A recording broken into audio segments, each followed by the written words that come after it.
wide, as shown by the bearish trend in the equities market, even though the exchange rate remains very stable. The committee was concerned that the exit from the recession may be under threat as the economy slowed to 1.95 and 1.50% during the first and the second quarter 2018, respectively. The committee noted that the slowdown emanated from the oil sector with strong linkages to employment and growth in other key sectors of the economy. In this regard, the committee urged government to take advantage of the current rising trend in oil prices to rebuild fiscal buffers, strengthen government finances in the medium term, and reverse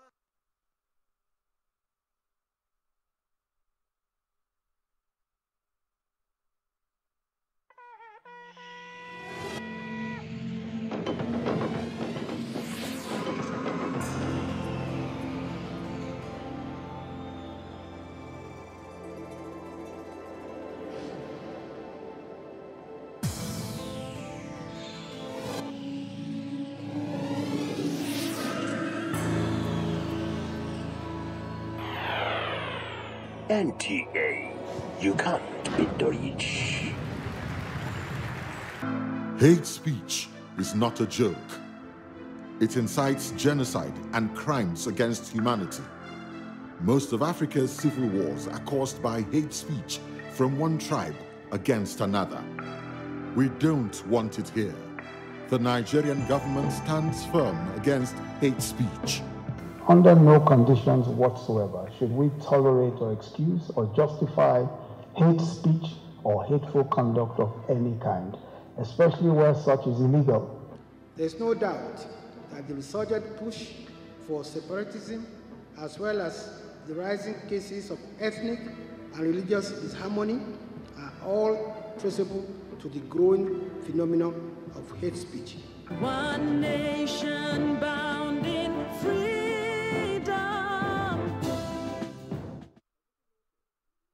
That disruptions to the food supply chain in major food-producing states due to the combined effects of poor infrastructure, flooding, and the ongoing security challenges resulted in a rise in food prices, contributing to the uptick in headline inflation. The committee was, however, optimistic that as harvest progressed in the coming months, pressure on food prices would gradually begin to recede, while growth-enhancing measures would, over the medium term, have some moderating impacts on food prices over the medium term. The MPC expressed concern over the potential impacts of liquidity injections from the election-related spending, an increase in FAC distributions, which is rising in tandem with increase in oil receipts. The committee was concerned with the rising level of non-performing loans in the banking system, traced mainly to the oil sector, and urged the bank to closely monitor and address the situation. It also expressed concern over the weak intermediation by deposit money banks and its adverse impact on credit expansion and investment growth by the private sector. In view of the above developments, the MPC noted that the economy was still confronted with growth challenges and inflationary pressures. It reiterated the need for synergy between the monetary and fiscal policies as a viable option for macroeconomic stability. The committee therefore identified two likely policy options as tightening or maintaining the status quo ante. Tightening would tame inflationary pressures, stem the reversal of portfolio capital, improve the external reserves, and and maintain stability in the foreign exchange market. Conversely, the MPC felt that raising rates would further weaken growth as credit would become more expensive, non-performing loans would increase further, leading to a deceleration in output. In the committee's opinion, the upward adjustment would not only signal the bank's commitment to price stability, but also its desire to maintain positive real interest rates. A decision to hold all policy parameters constant would sustain gradual improvements in output growth. There is need to maintain the current monetary policy stance and await a clearer understanding of the quantum and timing of liquidity injections into the economy before deciding on possible adjustments. The MPC, however, called on the government to fast-track the implementation of the 2018 budget to help jumpstart the process of sustainable economic recovery and to facilitate passage of the petroleum industry bill in order to increase the contribution of the sector to overall GDP. The committee's decision.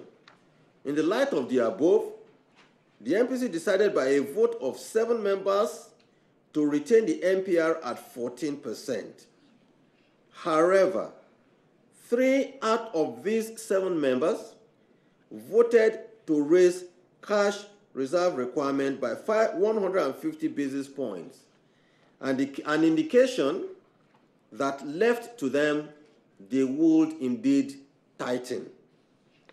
The other 3 members voted to tighten by raising the MPR by 25 basis points. In summary, the MPC voted to 1, retain the MPR at 14%, retain the asymmetric corridor of plus 200 and minus 500 basis points around the MPR, retain the CRR at 22.5%. I repeat, notwithstanding that 3 other members would have loved that the CRR be raised to 24% to tighten, to actually signal that they would prefer to tighten. And 4, retain liquidity ratio at 30%. I thank you for listening.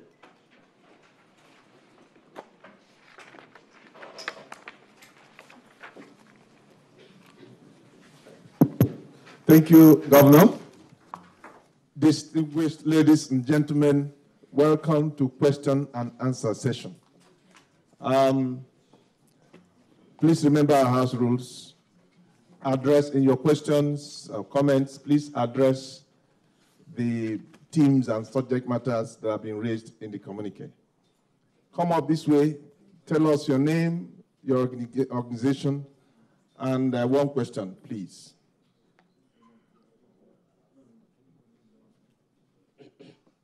Thank you, Mr. Governor. My name is Matthias Okwe of the Guardian newspapers. Mr. Governor, thank you again for the quick action you took in the case of Skybank and Polaris Bank. You just raised a concern here about NPLs. Can you tell us what is the present situation?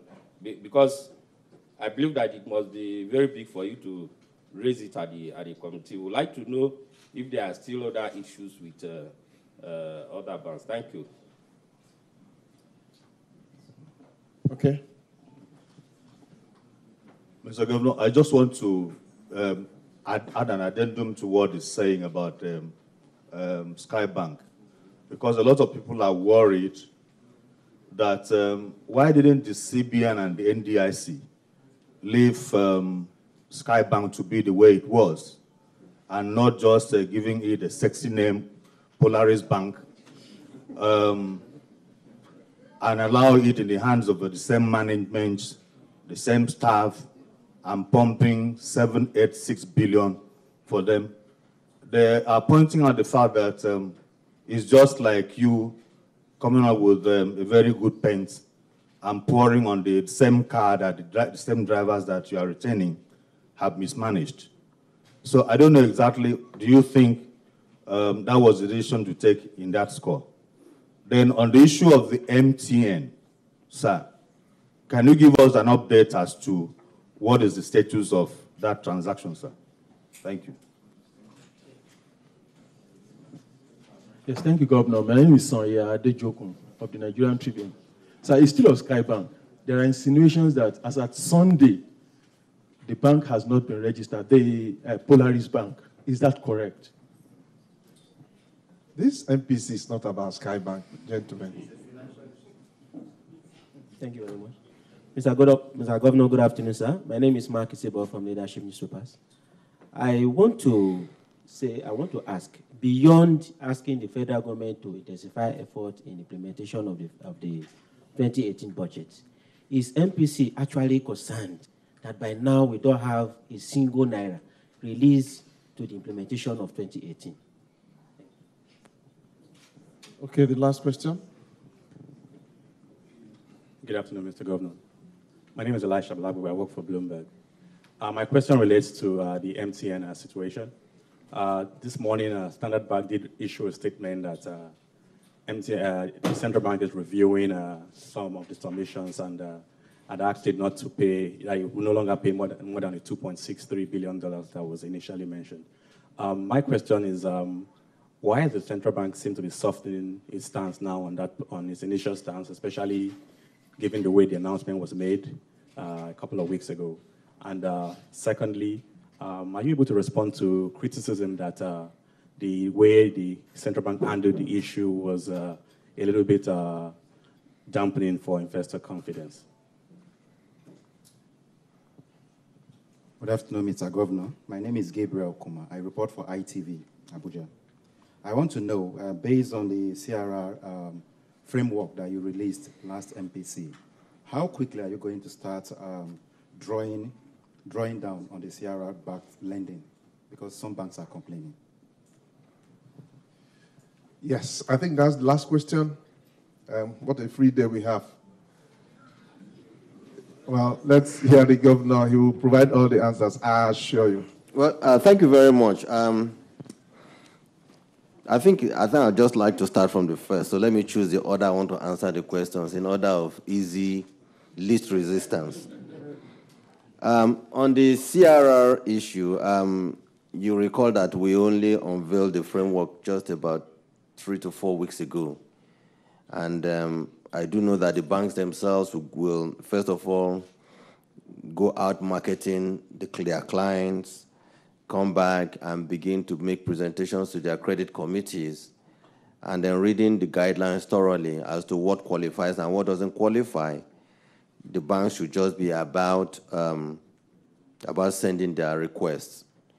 Yeah, we have received a few requests, but I think it's important for me to reiterate the reason for this.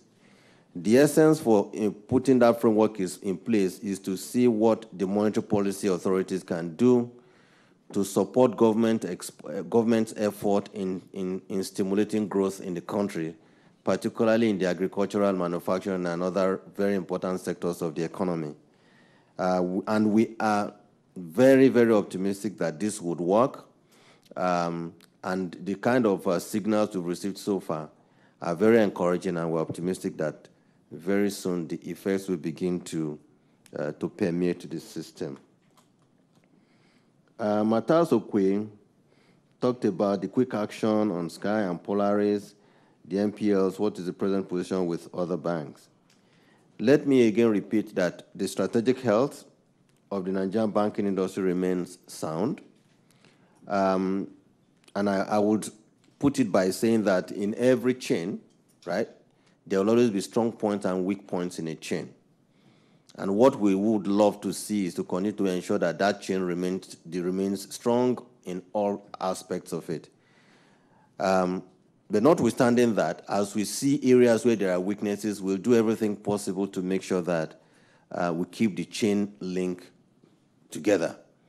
And that's what we're doing as much as possible. And I've said that I would love to see a situation where banks are not liquidated, that we have to think outside the box to see to how we can ensure that we have more banks in the country rather than have less number of banks in the country. And that is what we're doing. But of course, the situation with Skybank, like you all know, is that as at 2 years ago when the news broke, the bank has slided into negative capital as a result of non-performing loans. At that time, we compelled the entire board and the executive management to resign, and they left. At that point, before we conducted the forensic audit, the whole was about 370 billion. After the forensic audit, it came to the level that it is right now, and which is almost about, I would say, close to about 800 billion. And what we decided to do is to say that having established the whole at this level, and that if taxpayers' monies will be invested in this company or in this bank, in this case, though, as a loan, that there is a need to let shareholders know, particularly, and I repeat, particularly, those we consider to be prominent and important shareholders that they've lost their investments.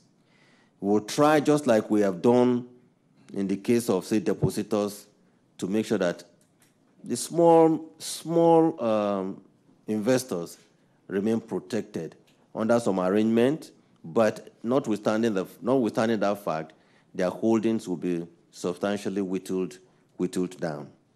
So that's what, but we're trying to say that, and it goes to the issue of why did you give it a sexy name and instead of leaving it as the name that it was before. The name had to be changed for legal reasons. Haven't gotten to a point where the Central Bank of Nigeria and government has invested close to 800 billion in this bank.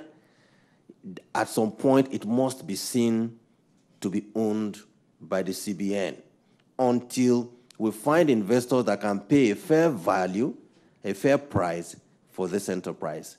That is the reason, that is the compelling reason the name had to change. Okay. Insinuations that the company wasn't registered is false. It was first of all registered as a limited liability company a few weeks ago and was registered as a bank on Friday, right? On Friday, a day before we took that action.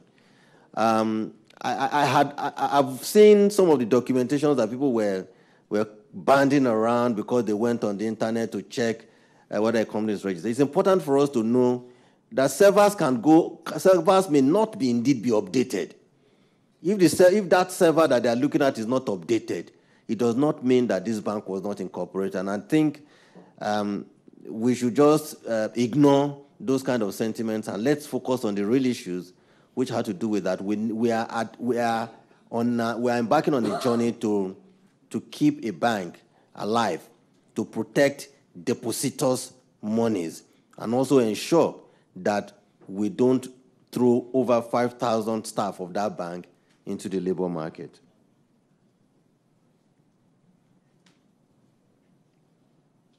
Now, on MTN, it said update on the transaction. And I will combine that with Standard Bank advising the central bank. First of all, it's important for us to know that is it fine or penalty now? We call it the 8.1 billion is dollar equivalent of MTN's naira generated from their profit. So I would neither call it a fine or a penalty. What central bank sought by asking MTN to return their money is that we want a reversal of that transaction because it was not finally authorized by the Central Bank of Nigeria. That was what we sought to do. And because those funds moved through these four banks, the quantum of dollar that passed through the banks was what we said the banks needed to remit back, or the company needed to remit back to CBN through the banks. It did not mean that these were the bank's obligation.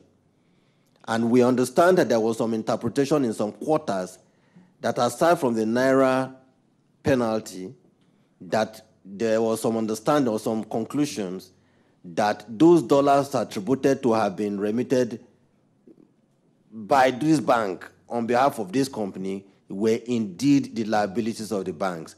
And that is the reason we provided the clarification to the bank when they called us that that liability is indeed that of MTN and not theirs, and that Central Bank was not in any position or in any way going to debit the banks for the dollar because it was not and is not meant to be their liability.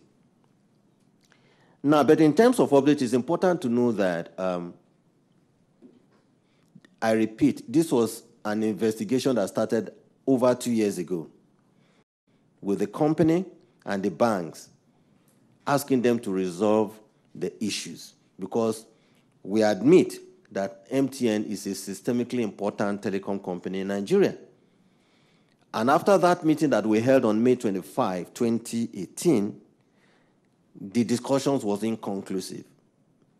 We gave the company and the banks 1 week, which was meant to be end of May.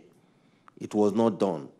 But also realizing the importance of this company so that we would not jolt the system, we gave extra almost 2 months for them to conclude providing relevant documentation to the examiners so they could knock those items out of their outstanding items.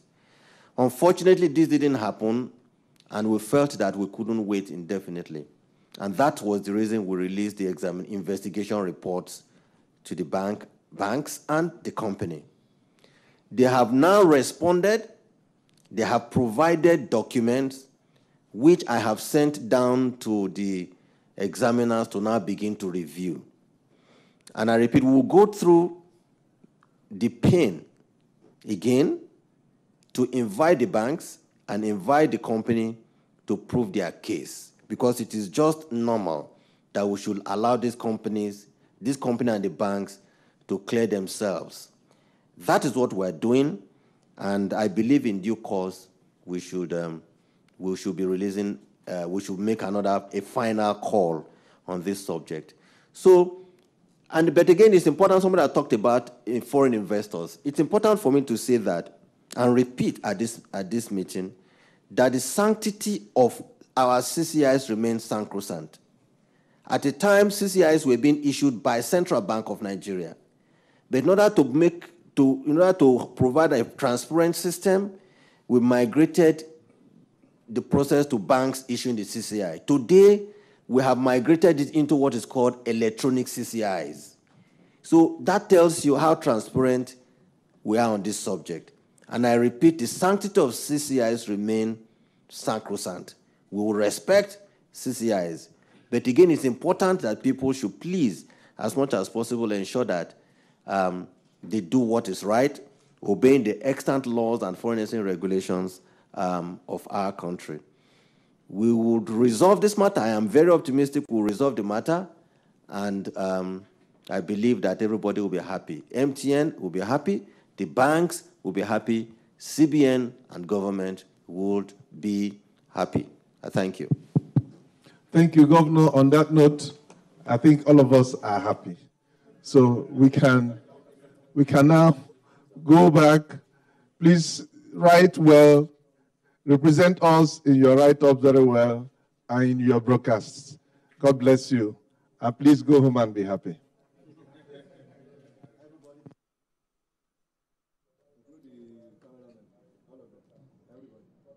That marks the end of the 4th MPC meeting for the year 2018. It is the 263rd in the series. And of course, the governor there reading out the communique of the meeting, Governor Godwin Emefiele, and they decided to retain all rates. The MPC meeting took cognizance of happenings around the globe and, of course, in the local economy here. A lot of analysts had predicted before now that this meeting was going to retain all rates with the prevailing circumstances of an election forthcoming, of flooding, of course, and the issues with the agricultural sector, an improvement in oil prices. And so this is it for today. The MPC will return sometime before the end of the year, precisely in November. On behalf of the entire crew here, my name is Leah Katung Babatunde. And we are ending this transmission, and normal activities will continue in the Abuja studios.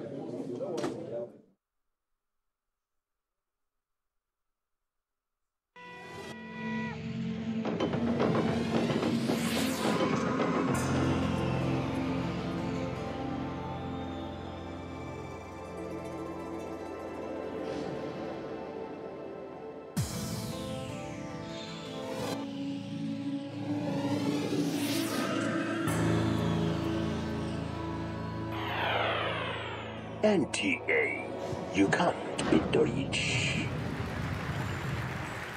Hate speech is not a joke. It incites genocide and crimes against humanity. Most of Africa's civil wars are caused by hate speech from one tribe against another. We don't want it here. The Nigerian government stands firm against hate speech.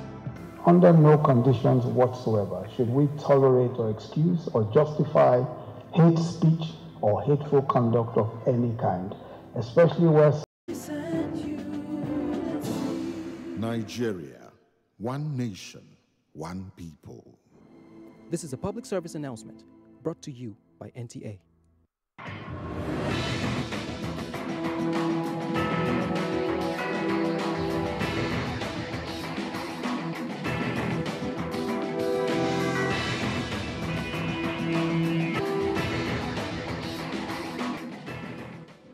Imagine a station where you access information.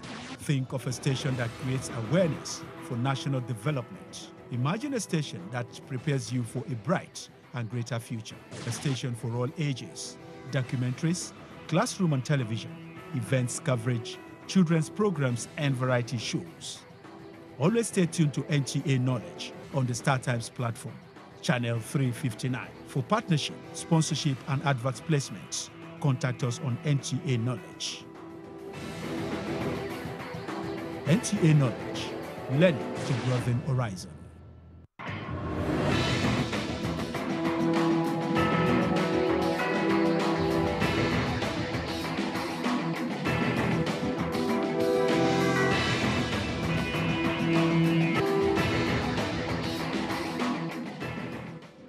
Imagine a station where you access information.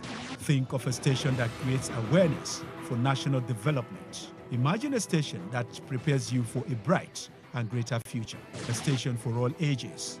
Documentaries, classroom and television, events coverage, children's programs and variety shows. Always stay tuned to NTA Knowledge on the StarTimes platform, channel 359. For partnership, sponsorship and advert placements, contact us on NTA Knowledge. NTA Knowledge, learning to broaden horizon. I see the wisdom in your eyes, Mama, and I feel the courage in your heart. You carry strength in your walk, Papa, and compassion in your touch. I see the love in your smile, my sister, and I hear the truth when you talk. You are a winner with your brain, my brother, and a healer with your soul.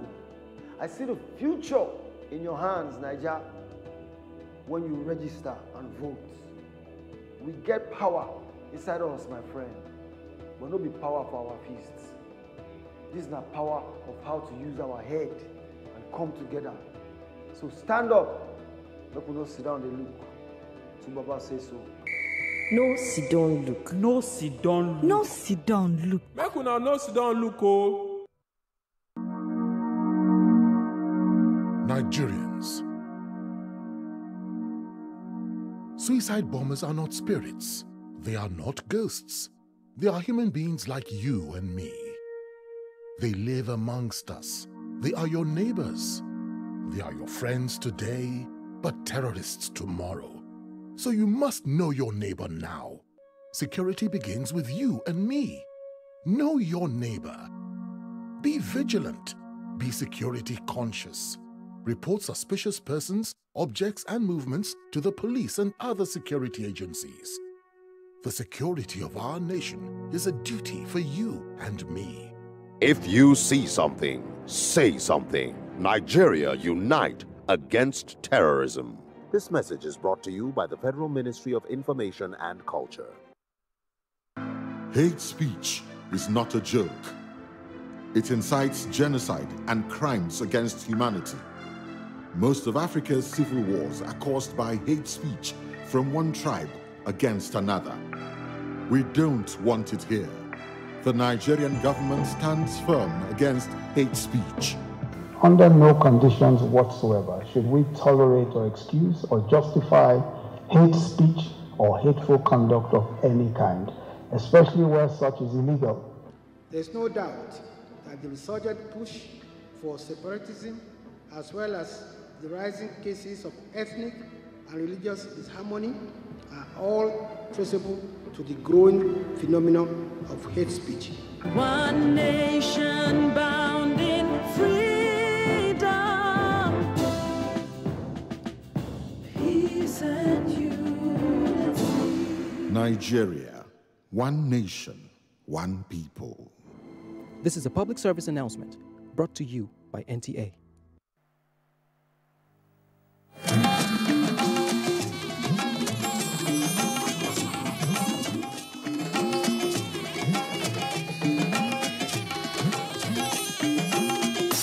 This is the network service of the NTA.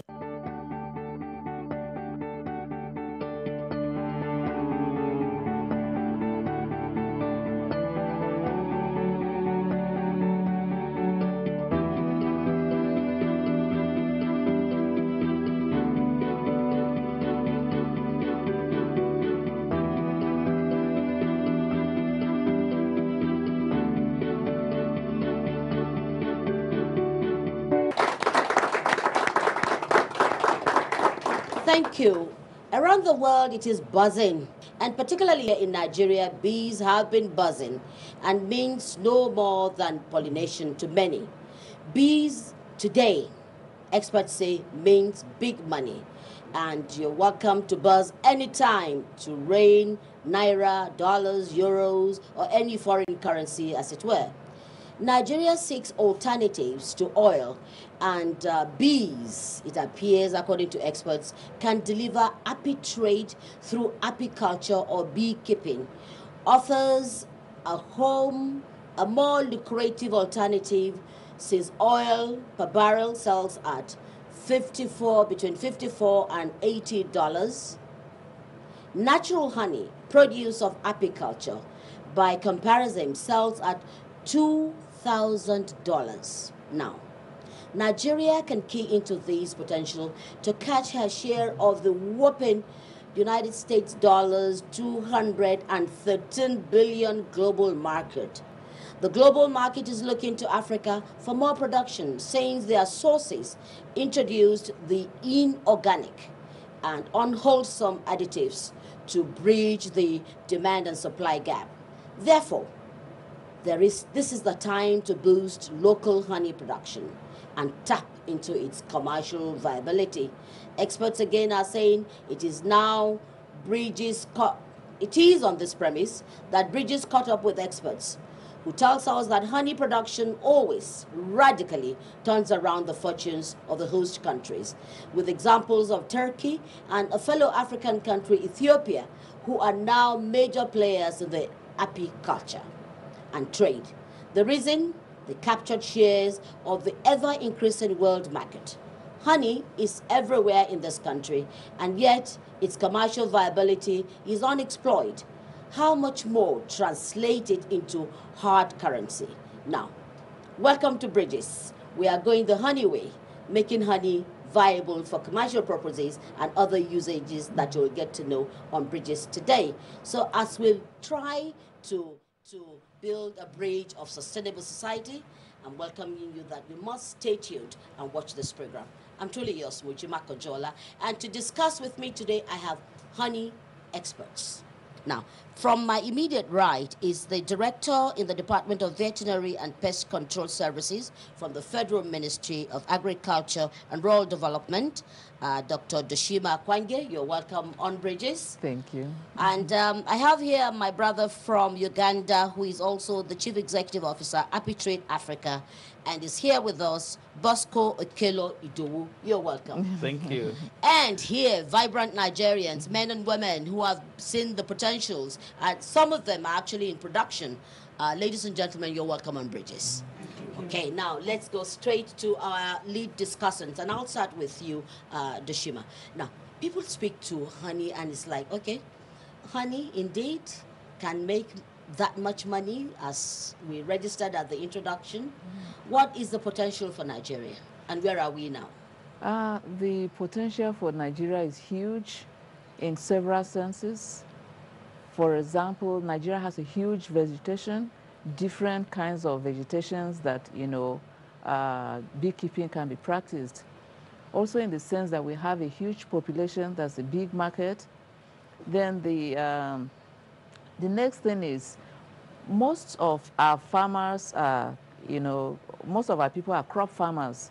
So if they go into bee production, it's an added value to their crop yields. Also, going into beekeeping is not as cost intensive as other livestock ventures. So you don't need too much. The woman in the village, the youth that is unemployed can be gainfully employed keeping bees. And for it to be commercial, if you have up to maybe 10, 20 hives, you are in business. And the beauty about this is that you can do other things and also do beekeeping. So you don't, if you are working, you don't need to, stop working. Then, we talk about honey. There are several other beehive products that we don't even talk about. We'll come to that later. Yes, Bosco, well, you've seen it, bee trade rising in Africa, as it were. Now, give us an insight into how the viability of keeping a beehive. Well, thank you. I think it is important for us to go a bit into history to understand where we are coming from as a continent or as a people in terms of beekeeping. It is common knowledge that traditionally we have been doing beekeeping.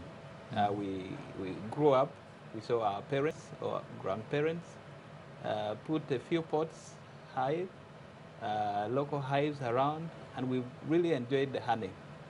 But no one really took it serious as a business.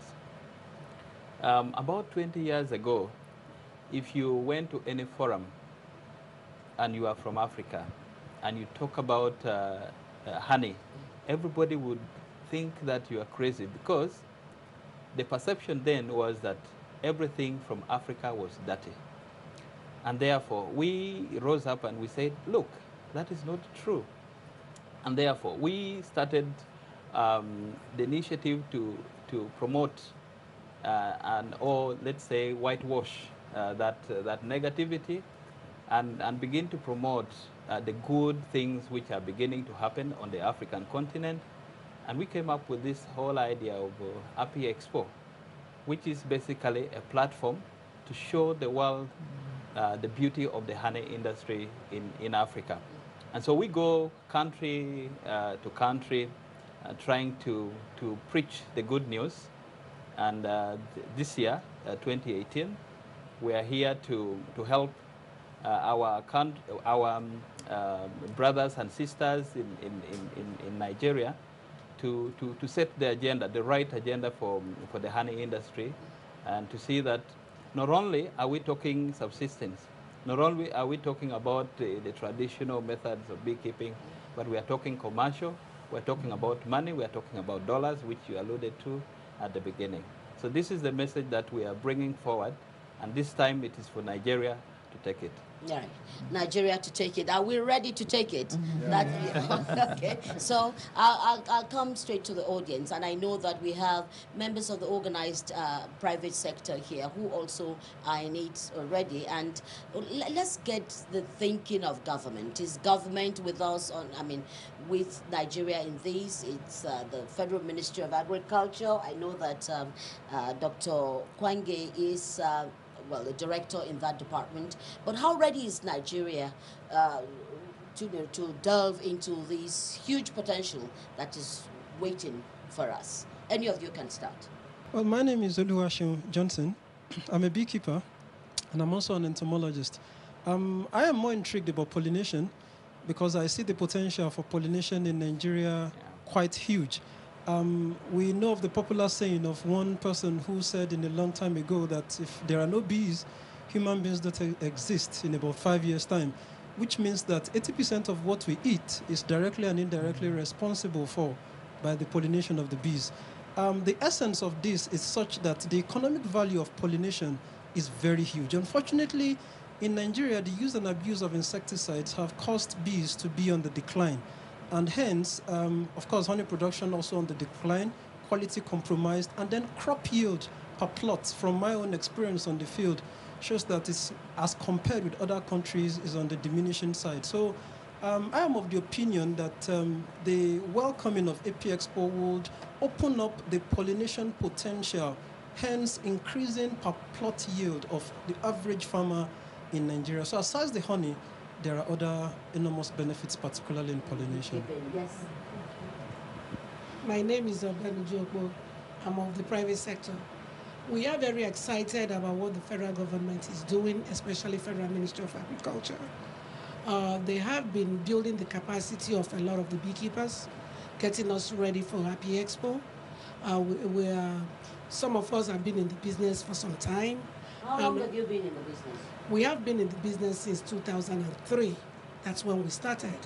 We were doing processing and packaging, but because of the way people treated honey, we started having issues with the quality of it. So we now ventured into beekeeping. So we are now doing beekeeping, processing and packaging. But it's an industry that can have compartments. We don't have to do it all. Some people can farm the honey. Some of us will do the processing and packaging. So, but federal government, Federal Ministry of Agriculture is really running with it. And we've been blessed to have capable hands that have been driving the process. Also, Nigeria Export Promotion Council. They actually took some of us to Istanbul last year for the World Apimonia, where our products were showcased. And it gave us an opportunity to meet counterparts that we've signed the MOUs and we're going into businesses with.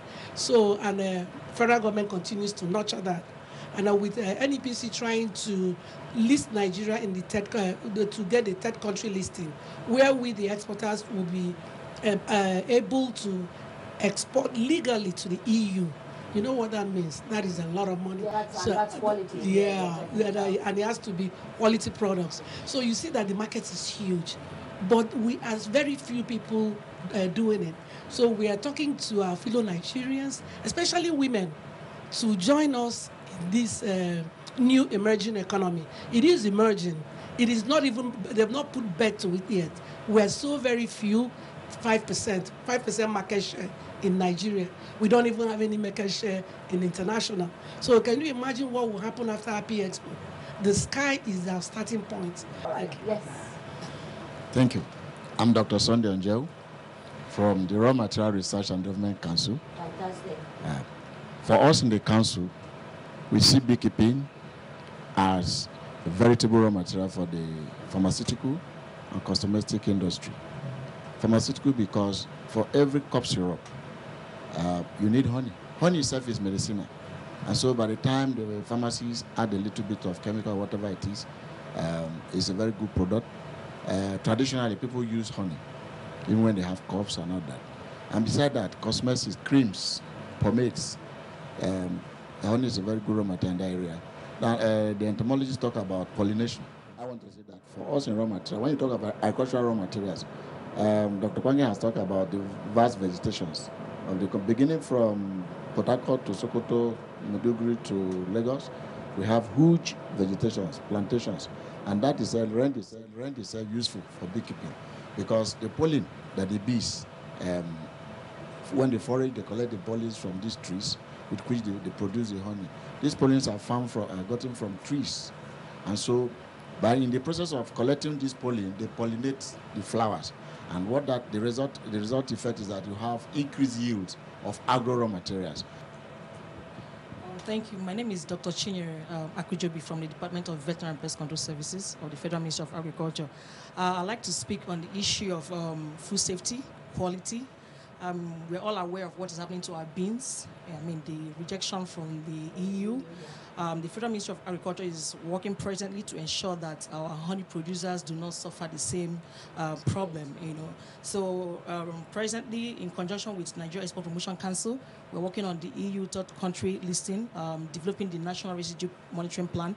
That will ensure that our beekeepers, processors, produce to standards, not just to look national standards, but to international standards, such that we do not encounter rejection when we get started.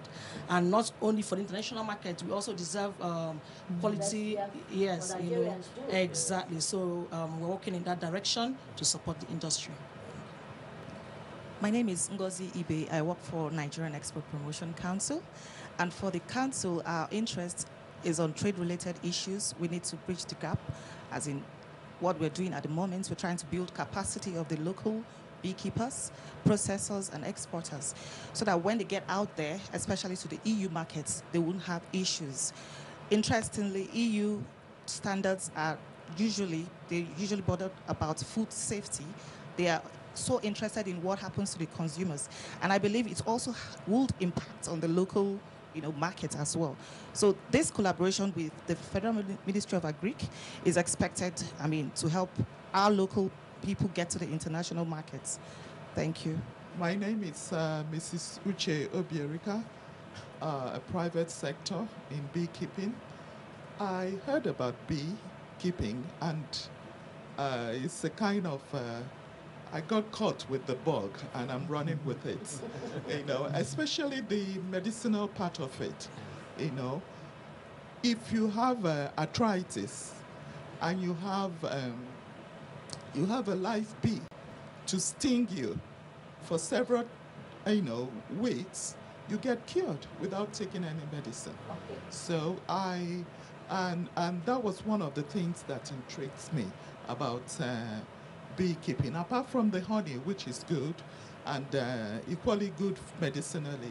I just want to encourage Nigerians that bee sting is not harmful, but it's medicinal. I'd just like to get back to some of the fears of people wanting to engage in beekeeping. It's like, okay, how do I keep bees and keep people safe? Because of course, if the bee stings, too many bees stings, that is also injurious to the health. So any of you can speak to that. Keep it ensuring safety at the beehive. Yeah, I think that is a very fundamental issue, which we as the practitioners or the experts, you like to call us experts, would want to support the community to understand. One of our colleagues already said that bee stings are actually good for our health. If they don't exceed 20, you are very, very safe. The reason is that that thing that makes you feel the pain is actually a product. It's called bee venom. And when the bee injects it into you, it improves your body immunity. Your blood moves faster and better, and therefore it is medicine. So if you can get up to 20, it's not bad. Okay. Now, the disclaimer is this, that if you're a practitioner, if you're a beginner, we try to encourage you to be protected. You have the protective kits, which you use, and we call them bee suits, from head to toe, just to ensure that you are safe. You can go and visit your apiary, you can go and do harvesting, you can go and inspect, you can go and put new hives, and you'll never be stung, even by a single bee. If you are stung, up to 20, as I said, you are safe. Okay. If it's more than 20, assuming. You seek expert opinion. Opinion, yes. Okay. So in trying to build this bridge, you should also be cautious and ensuring that you have a beehive that you can visit all the time. Yes, I'd like to come to Doshi. Now, we're looking at the perspective of having more and more people, particularly women, to keep a beehive because of the potentials therein. How can you sell your products? Oh, selling the products is, the market is, we're just at the tip of the iceberg. The market is huge, and I don't see any glut in sight. What we've been trying to do is to encourage people through trainings and through awareness creation to go into beekeeping. Now, that is not we are collaborating with, the Export Promotion Council, with the Ministry of Trade, and we have the processors in the private sector. There's a body called the Nigerian Apiculture Platform that are also getting, the beekeepers together. So the market is there. There are off-takers, people that will take off from these people.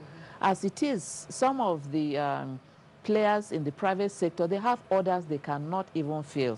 For example, people that want to sell beeswax, they're looking for beeswax and they can't have enough.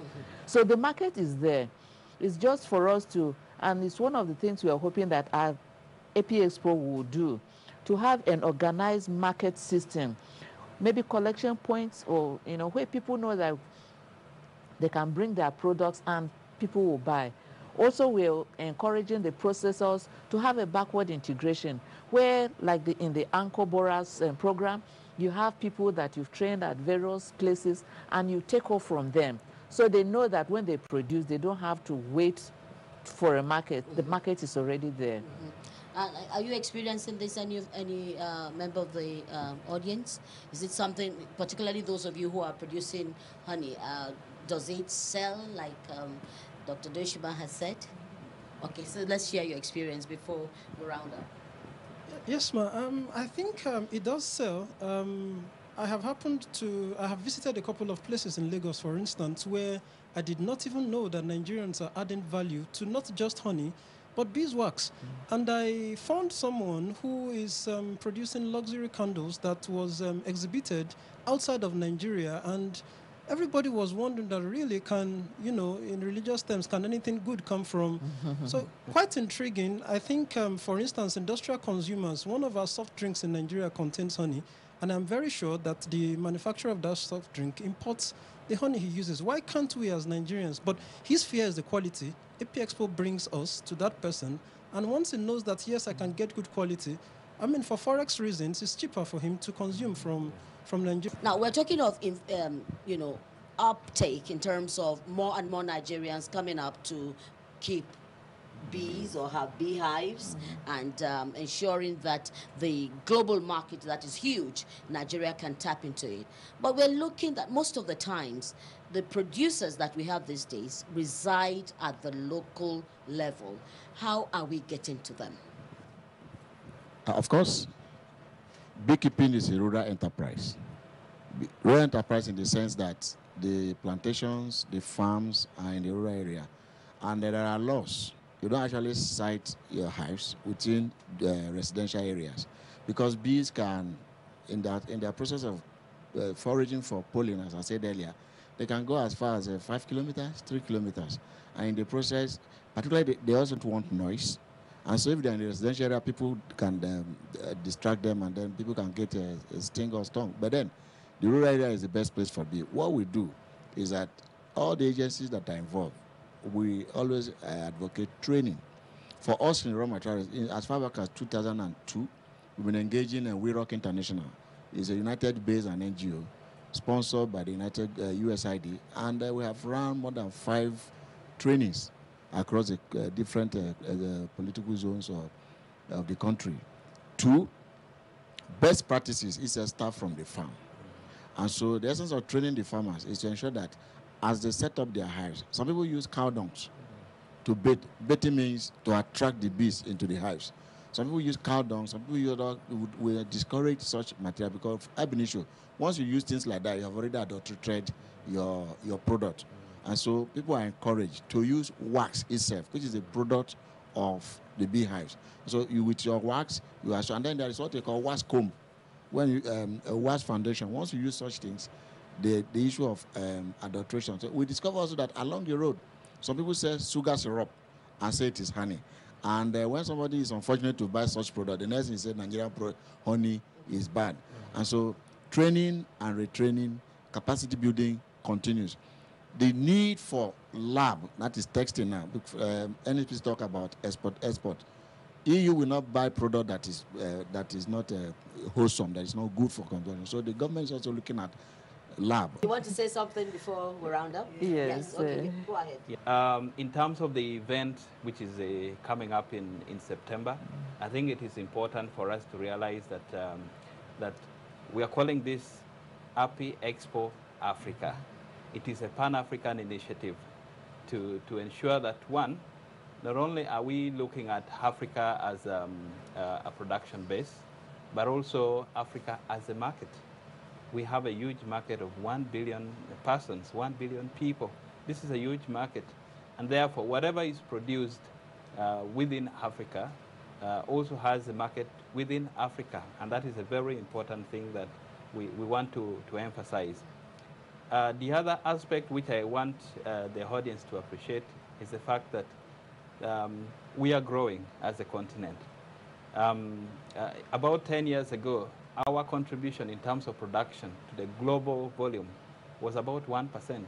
Now we are at 12%, 12%. This is growth, and it is because of initiatives like this that the local people, the rural people we are talking about, but also people who have money, are investing into hundreds and thousands of beehives. And with the knowledge, the best practices that my colleagues were talking about, there is huge production coming up.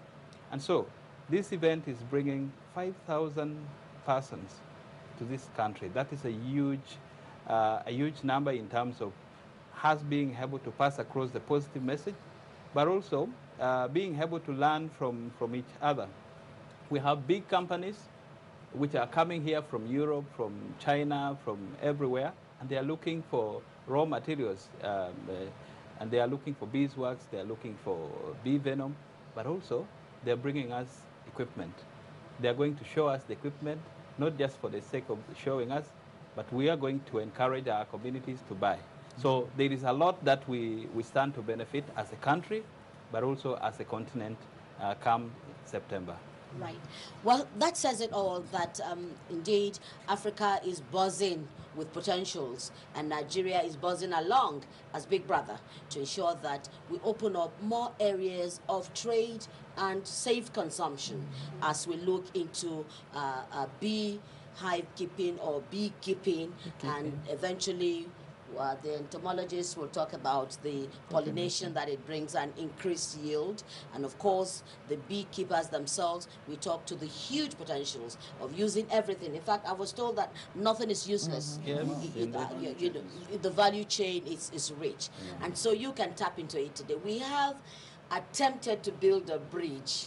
We hope that the bridge will be one that will stimulate you to start being a honey producer or any of the value chain listed with keeping a beehive.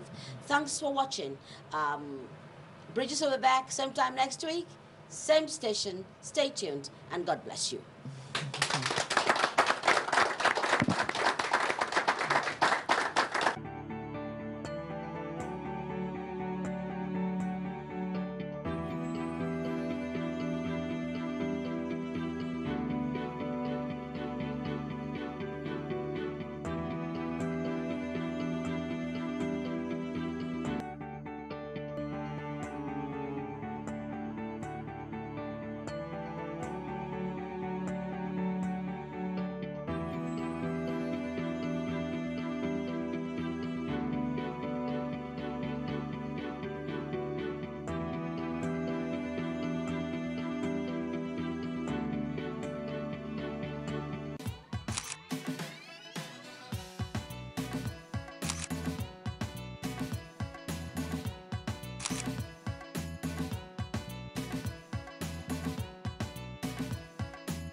any kind of business requires tenacity, endurance, and dedication.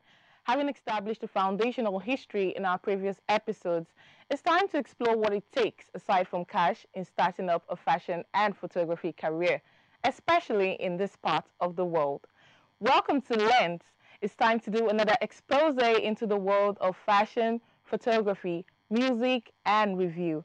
I am your host, Mary Otu. Our website at www.nta.ng, or you can follow us on Twitter at NTA News Now, or you can like us on Facebook at NTA Network News. Stay connected on our YouTube channel at www.youtube.com/NTA News Online. Watch our live stream at www.nta.ng/live. NTA, you can't beat the rich.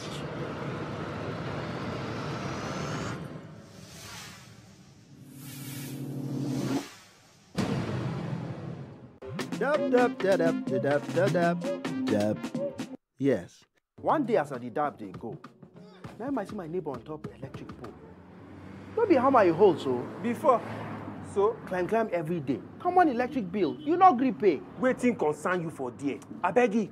Come over here. Okay, oh. I don't talk my own. As I dab reach house.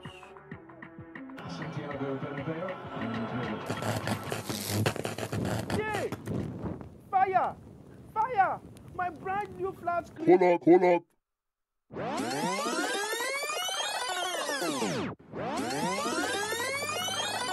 Waiting concern you for there. I beg you. Come over here. Government property, now my property. If you don't come down now, I go report. Don't be only report. Now report card.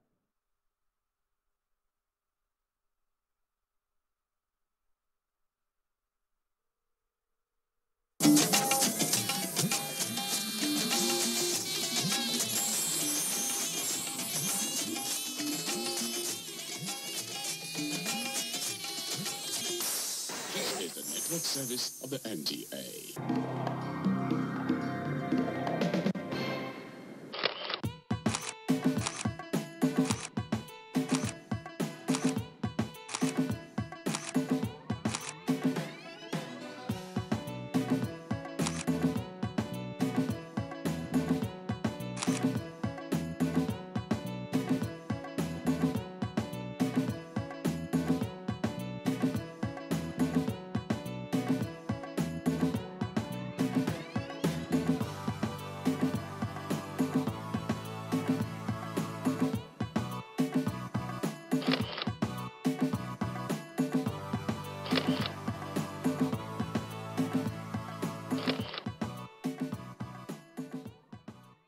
It's another week of fashion, beauty, music, and more. And I'm your host, Mary Otu.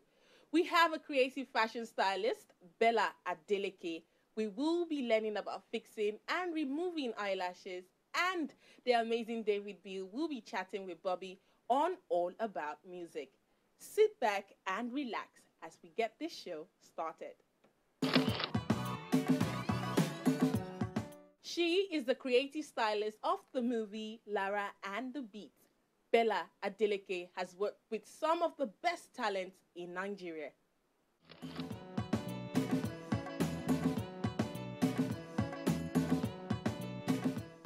A fashion stylist is an individual that actually basically styles a client or creates looks to cater for a brief.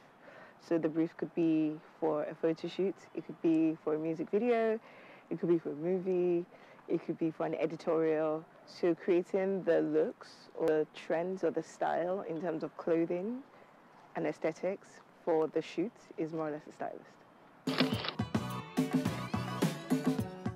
One thing you need to understand about artists is a lot of them, well, let me rephrase that, most of them understand their brand and they know what they want to communicate. So for example, someone like Asha has a very distinct brand. Like, when you see her, you know she's minimal. When you see her, you know she's timeless and she's chic. So I don't think you'll ever find Asha wearing like a gold red sequin dress. I can't picture it because that's not what she's trying to communicate. So it's important for you to understand your client, but every client has different approach or different style approach. For example, Satan Begun, I styled for Asha, and you know, the brief was very interesting. I got the brief a day and a half to execute, and it was quite nerve-wracking, to be fair, because I'm a very big fan of Asha and I didn't really want to mess it up. But you know, like going there, having this aura of this like big star and being scared of like not knowing how this person will take you, because you know you're still this up and coming stylist. Shout out to GM Films for giving me the opportunity. But yeah, so when you get there and you know this superstar is offering you a cup of tea or asking if you're hungry because they want to cook you food, it kind of just like makes you understand that in as much as these people have a brand, they're also human beings, and it's interesting if you can communicate that through styling in most of your projects. So they're all different. Like, obviously, Simi is very much of a tomboy. She's very, I think her music shines through most of the things she does. So it's not necessarily about her styling per se, although styling is important because it shows or it kind of defines who you are to your audience. But with Simi, I think her music, the strength of her music surpasses what she looks like a lot of times. So that's why she can get away being herself most of the times. A lot of people don't understand that. A lot of people don't want to accept that. They want more. But then again, she's a human being. There's so much she can give. For someone like Shay is very sexy. She's very sassy. She's very fierce, you know. And she always wants to cut across as this trendsetter, you know, the person that you look up to for that sexiness, embracing like womanity in such a modern, unashamed way, still trying to be as African as possible. And someone like Dekunle is, I would say he's our generation's answer to Sunny Ade. He's very Afropolitan. He's very Nigerian, unashamedly Yoruba in most of the things he does. So, which is really cool because no matter what he does, he incorporates that culture, his background into what he does. So, every artist or every client or every celebrity, whoever you may be, there's a different treatment or different communication through styling or through clothing or through your appearance that you actually put across to the audience. I lived in Nigeria for 16 years, more or less, before I moved to London, and I lived in London for 16 years. So it's interesting because I feel like it's a balance because I'm very Nigerian, I'm very Yoruba, and I think my mother instilled that culture and discipline in me prior to me moving to England. And, you know, being able to grow up and have the Western culture immersed into my innate African culture has kind of helped shape me in a very interesting but good way. I'm very bohemian, I'm very relaxed, I'm very tomboyish. I like to wear as little as possible because of the heat, but still look presentable. But I think my style is distinct. So when you see something I've done, if you know my work well enough, you would know that, okay, I think Bella is behind that. Lion the Beat is a sweet. It has a sweet spot in my heart because Lion the Beat is officially the first movie I ever styled, ever. And it was a roller coaster of emotions. I cried, I laughed, I made new friends, I learned new things. I learned not to crack under pressure. I thought I knew what pressure was until I worked on Lion the Beat.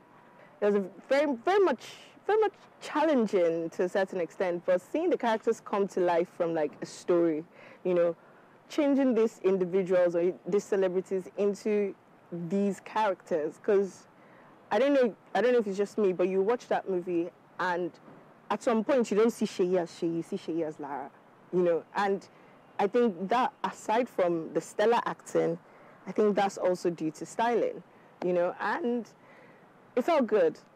It felt really good to see that come alive, and it felt good to be able to like transform a piece of idea into something real and then being captured in pictures and everyone seeing that. Bella has worked with the likes of Asha, Simi, and Sheyi. Up next is Let's Talk Beauty, and Christine will be showing us how to remove and fix eyelashes. And this is for the ladies out there. I better be listening on this one. I mean, like my eyelash.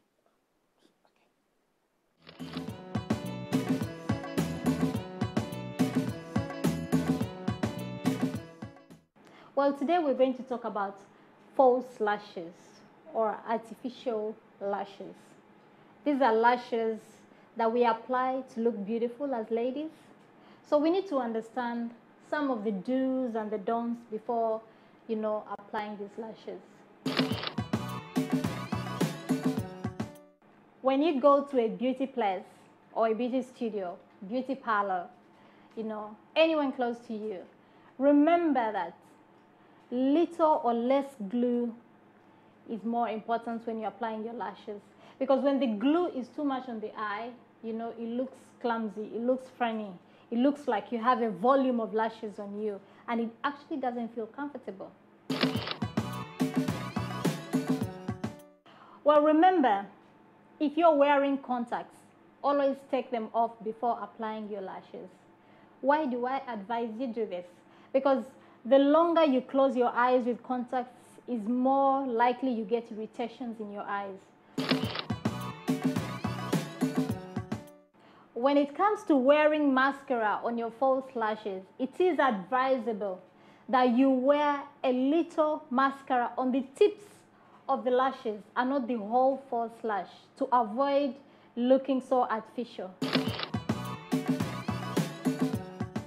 Then you also need to avoid just pulling off your lashes in case you're tired of them. Don't just pull them off. They can damage your own lashes.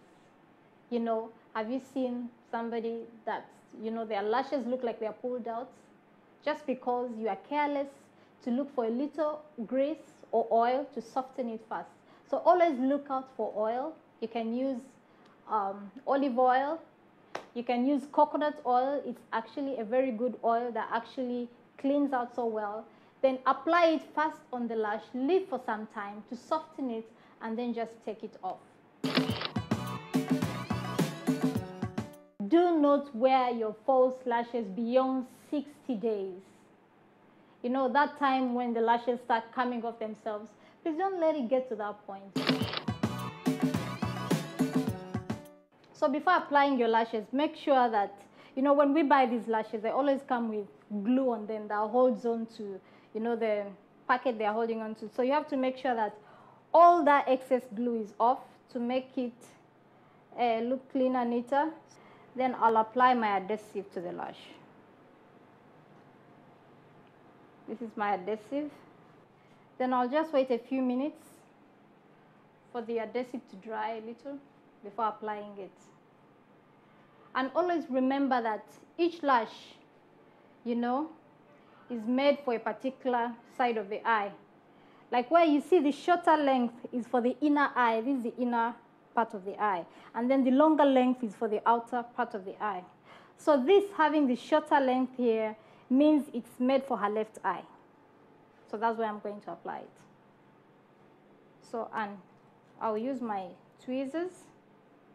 This is when the tweezers come in handy. Hold my tweezers from the center, and I'll tell my client to close her eye. Remember, we brushed through them with a spoolie. So I'll put it right at the center of her eye, right there.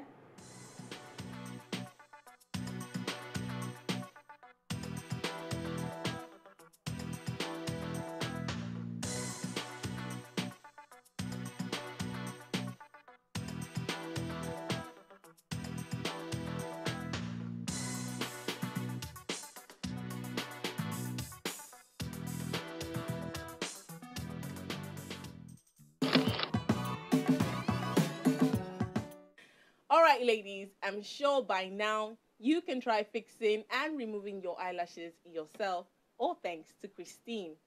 Now, models are very integral to the business of fashion, but how much respect do they have compared to their counterparts outside the country?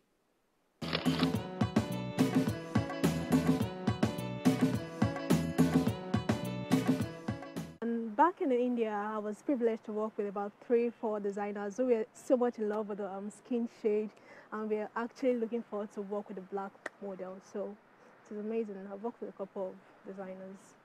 It's important to know that you can't just wake up one day and begin to think you want to be a model, just like you can't wake up one day and begin to think you can sing, just like you can't wake up one day and begin to think you can draw and become an artist. Do you understand? Or become an actress. All are talents. So there are different types of modeling job. We have the commercial models, the runway model. I'm more like a commercial model because I do adverts. I'm a brand influencer. I have a lot of endorsements, and I can work in a fashion show like a runway. So it's quite different. So being a model, you first have to look at what aspects suits you very well. If you're slim, tall, whatever, you could be a runway model, and if you're a plus size, like a size 8, 10, you could work as a commercial model. Every part of modeling, especially fashion modeling, which is what I major into, needs improvement, as well as commercial modeling. Because of what we said earlier, everybody thinks they are models, so everybody just thinks you can just wake up one day and become a model. So we need professionalism in the industry. There is this wrong connotation to the word pageantry in Nigeria or to models.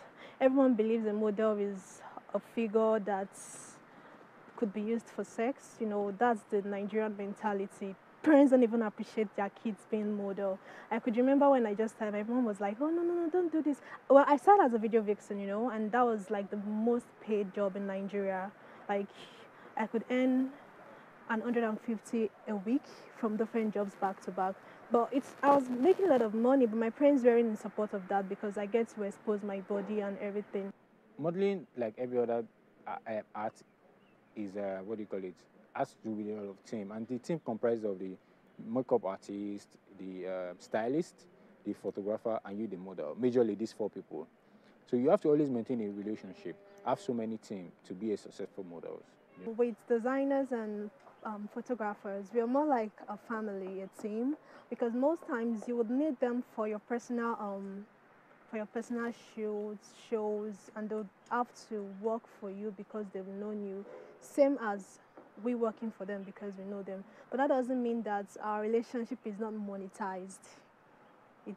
There must be a return, a kind of monetary return at the end of the day. So it's something everybody should take seriously in it, because it's like something that you are going to hold on to forever. Every other person that sees me on the road, everywhere, say, I know this guy is a model, I know this guy is a model. Do you understand? So you need to always be able to save your image, first and foremost. So you need to be able to take modeling serious and know within yourself that people look up to you as a model. Models in Nigeria should get paid. I'm saying this out to designers, makeup artists, photographers. Please pay your models. They need to get paid. And also, you have to respect the models. Don't think because you see these girls wearing bikinis, going on the glamour shoots, you think you can disrespect the body, the skin, for whatsoever. They are professionals. See, it takes a lot of courage for a young girl to go nude for a photo. I don't care how much she's being paid, maybe $1 million, more than that, but because of the stigmatization, the societal criticism and everything, it takes a lot of courage for a lady to do that. But if that is what she have chosen, if that's aligned, then you should respect her trade. Models are not prostitutes, in quotes. Models are not prostitutes. So there should be respect for these girls, the models.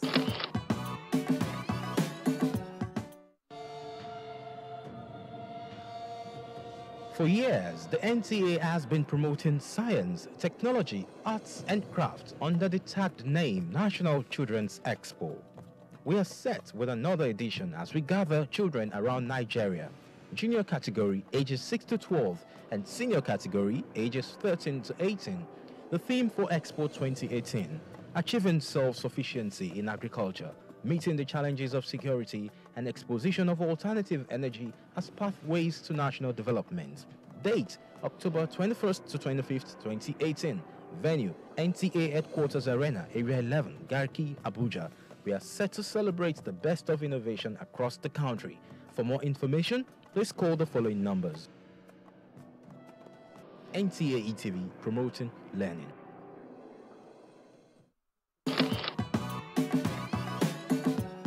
From modeling, we go over to Bobby for All About Music.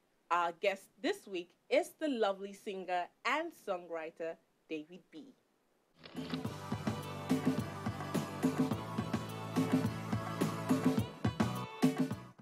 Okay, you're still watching Lens, and this is all about music. This is the segment where we get to celebrate musicians and we test their musicality. With me here today is David B. You are the air that I breathe, the melody that I sing, harmonies in my music, everything, everything. We would like to know, what was your guardian or your parents' reaction when you told them you wanted to go into music? Okay. It wasn't so bad. My dad wanted to be a musician growing up, but his dad, my grandfather, was like, that's never going to happen. You have to do something more secure, something more, sensible, as it were. So he ended up being a doctor. Funny story was I got into medical school because I thought I wanted to be a doctor. I failed my exams after the first year. I got kicked out. And that was like my opportunity to regroup and rethink about what I really wanted to do, which was music. So my dad was in shock because it was almost like his life replaying sort of thing. My mum, on the other hand, thought I was cursed and possessed, and she started praying that whatever, witches and wizards were calling me from the village would stop. But over time, she got over it. You are the sugar in my tea. So cliche, but it's real. I wanna give you everything, everything, everything. And so, were you influenced by old records? Absolutely. Yes. Can you name a few of them? Too many. But Michael Jackson, obviously, rest in peace. Another artist that I absolutely love is Brandy Norwood. She's actually one of my favorite artists. Really? Her vocal delivery, harmonies, ad-libs, she's the queen. I listen to a lot of gospel as well, so Kirk Franklin, I love the way he writes. Bringing it home here to Nigeria, I love Adekunle Gold. I also love Tiwa Savage. You are the only one for me.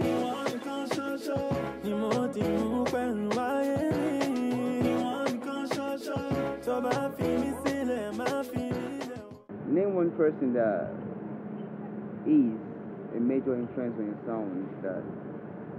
So I was talking about Brandy earlier. I think when people hear my music, if you know about Brandy's music, you're like, yeah, this guy must be into Brandy. So yeah, Brandy definitely has had a huge influence on my music in terms of how it sounds and just harmonies specifically, because she changed my orientation about how harmonies work.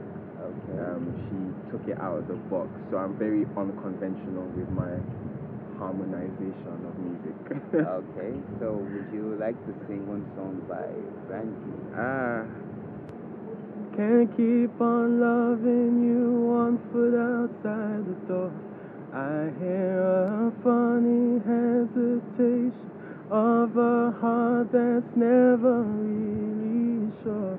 Can't keep on trying if you're looking for more than what that I can give you, than what you came here for.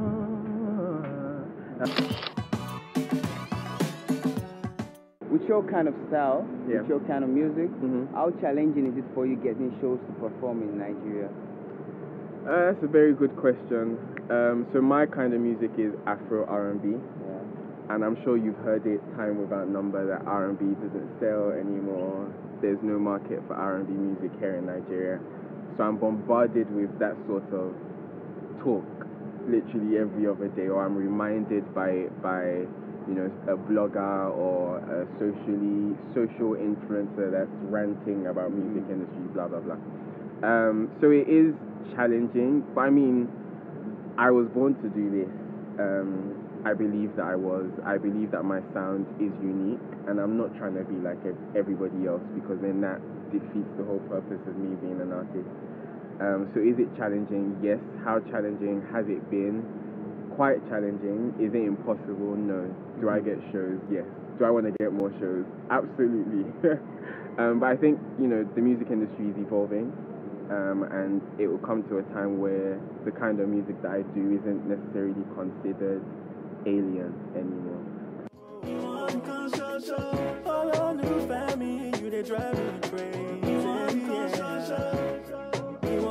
I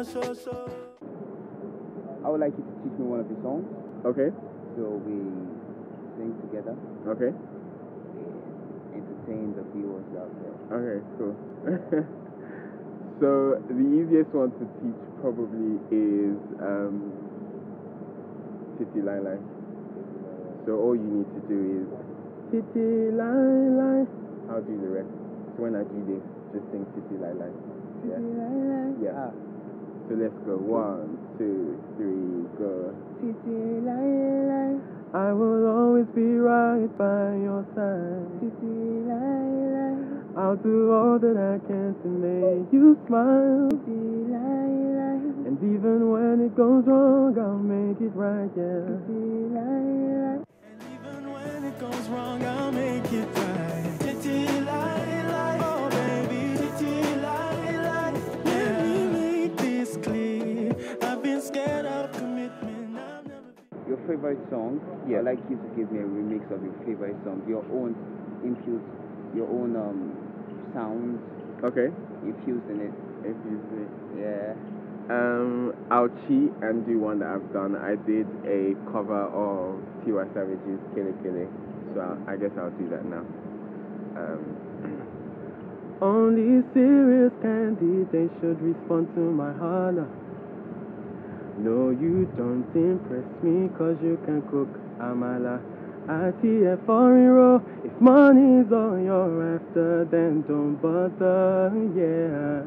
Baby girl, I know I'm gold digger. You think cause I be fine, boy, I be player. Baby, I no get wahala, yeah. It ain't enough, you find past Tiwa. Listen, I know to kille love, oh, my shame baby, oh, I know to kille love, oh, my shame baby, oh, baby, oh. I'll cherish your heart, I won't lie to you, and I'll keep my word, you know it's true. I'll use the rest of my life, babe, till the day that I die to show you.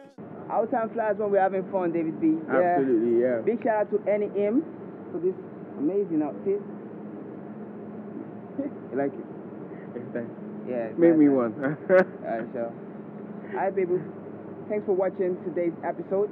Cool, Stuffer. Do you want to sign up? Yeah, absolutely. So this is your boy David B, and you have been watching amazing interviews and amazing music. Yeah. But make sure you also follow me on Instagram at DavidB_online. I'm not too proud. I do respond to my DMs, so shoot your shot. I'm not proud too.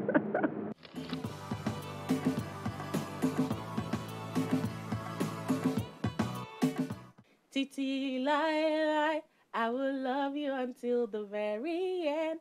I wish I had a voice like David B, but I don't. He is such an amazing singer, and I love him so much. I love you, David. Mwah. All right, that's all we can offer you this week. We appreciate all the love and feedbacks. See you next time on the show. My name is Mariotu. Bye, guys.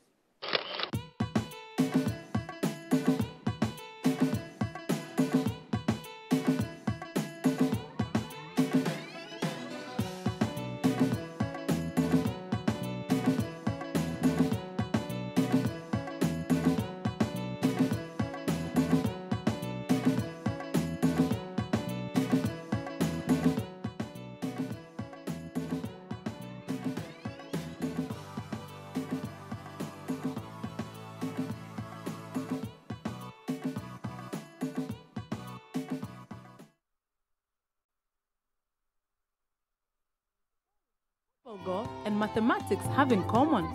In the world of Ubongo Kids, everything we do can be related to math and science. Join Kiduchu, Kibena, Koba, Amani, Baraka, and their animal friends as they solve problems and go on fun learning adventures. Don't you see it? We're going around the moon. Watch brand new episodes of Ubongo Kids, Nigeria's favorite educational cartoon show, every Saturday at 9:30 a.m. on NTA.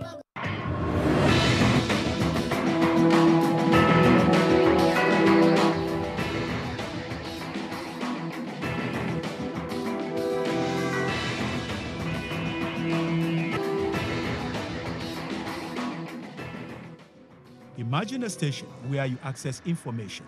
Think of a station that creates awareness for national development. Imagine a station that prepares you for a bright and greater future. A station for all ages. Documentaries, classroom and television, events coverage, children's programs and variety shows.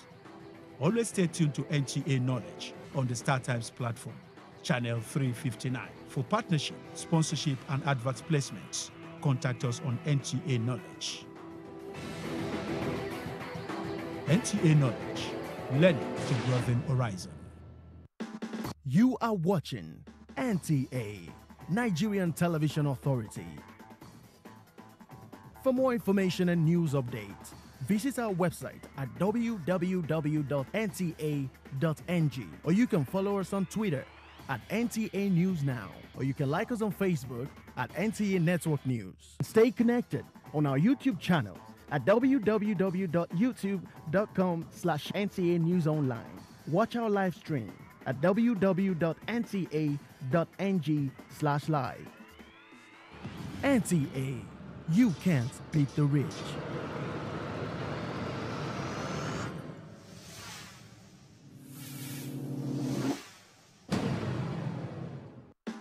You are watching NTA, Nigerian Television Authority. For more information and news updates, visit our website at www.nta.ng, or you can follow us on Twitter at NTA News Now, or you can like us on Facebook at NTA Network News. Stay connected on our YouTube channel at www.youtube.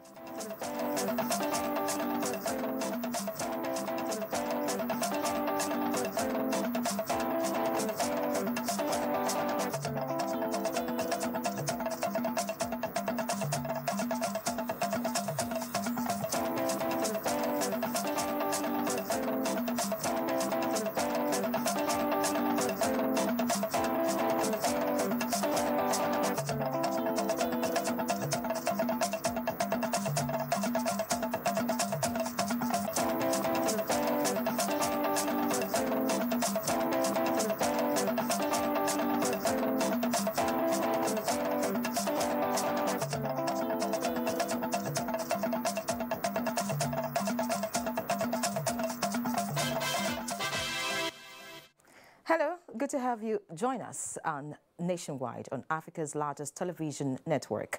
I'm Erin John. President Muhammadu Buhari has made a strong representation to the international community to keep alive the values Nelson Mandela stood for by placing human dignity at the center of their actions. Addressing world leaders at the Nelson Mandela Peace Summit in New York, the president said concerted efforts must also be made towards building a just, peaceful, prosperous, inclusive and fair world. State House correspondent Adamu Sambo has details.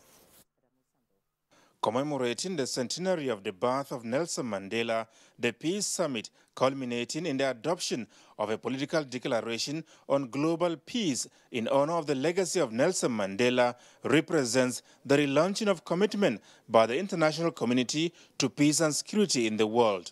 This is coming at a time of uncertainty and fears about the United Nations capacity for collective action to solve the most pressing global problems such as conflicts, poverty, arms trafficking, climate change, and violent extremism.